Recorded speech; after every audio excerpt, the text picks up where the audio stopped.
against myself, honestly. It's never good enough. There's always a way to get faster, to get better, to use better technique. Whatever it is that you're practicing as a racer, there should never really be a comparison, you versus anyone else. It should always be you versus you. So yeah, I've never really, I mean, obviously whenever I'm door to door with someone else, I'm thinking, am I faster than this guy? Where can I get an advantage on him? But overall, I think the best recipe to a successful driver is to always race yourself.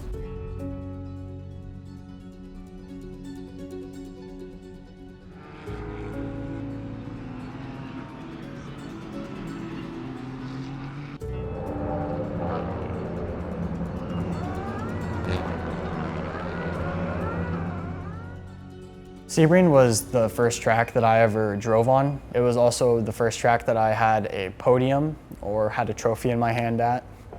So I've been going there since my first day on track, and I've done so many days there. I mean, I know a ton of people out there, a lot of mechanics there that are like my family. I know a ton of corner workers, a lot of personnel. So just being able to drive there for the first time in Super Trofeo was definitely amazing. Everything I feel like lined up perfectly to get to break in the new car at a track that I'm so comfortable at. You know, the track's only 2.5 hours away from Orlando, so we definitely make constant trips out there, and we do a lot of development at Sebring.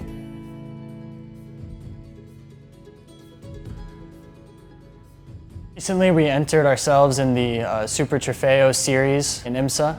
So this year, it's a full new season, new car, and a new team.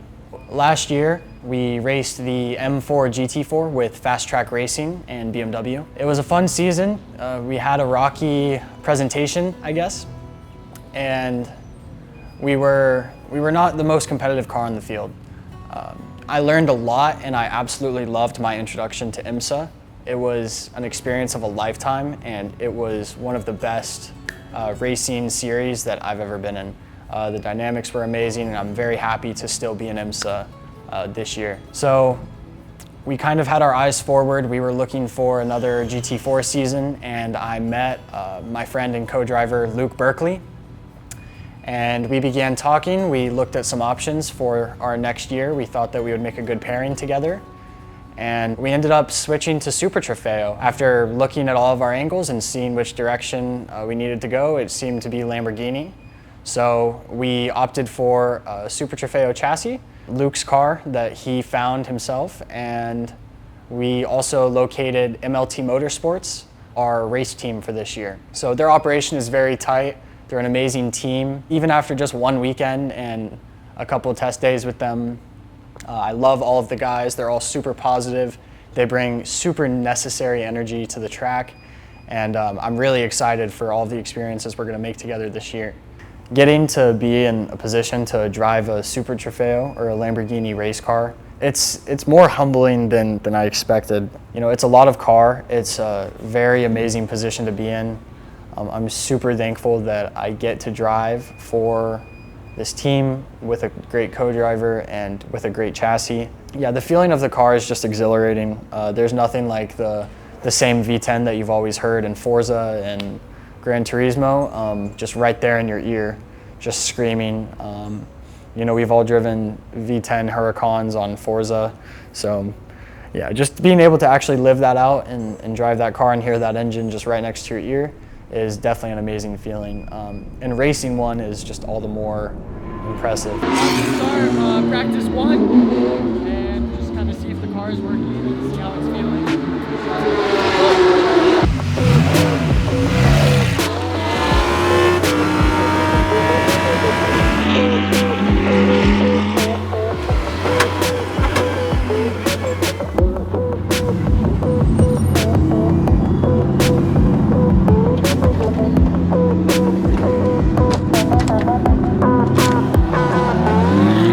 First practice session, we had pretty strong pace. I can't remember exactly where Luke ended up in his session, but I remember we were competitive.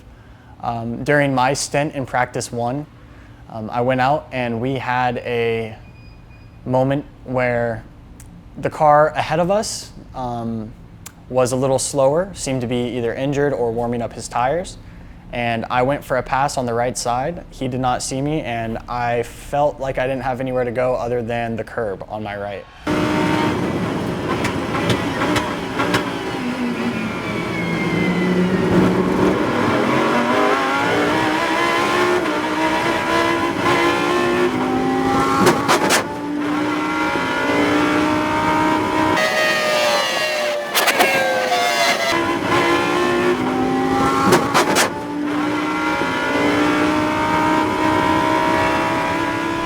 Whenever I hit the curb, it caused subframe damage in the rear, and that ended up being a huge battle the entire weekend. I definitely hurt the car whenever we went over the curb, and it ruined the dynamics of the rear end.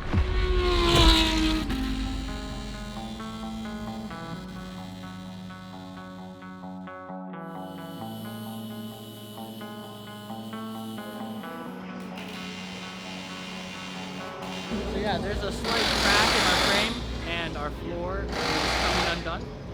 So we're in the midst of welding that back together and sourcing new parts for the rear end and the right side of the car.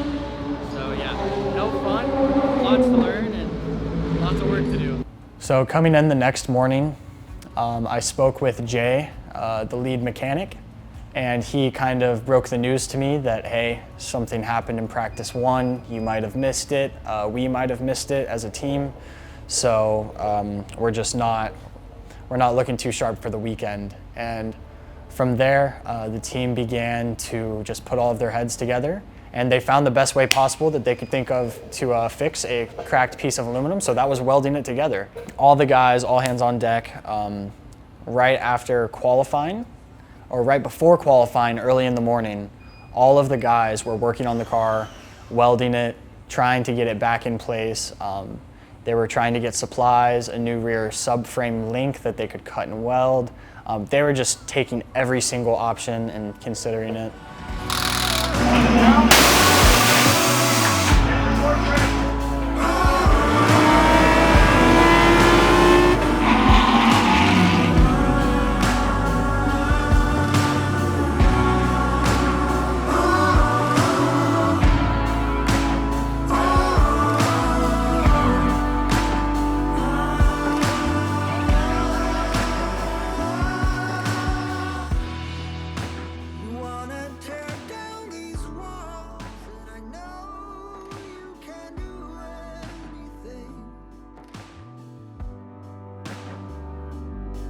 But it's too late, too late, too late, too late.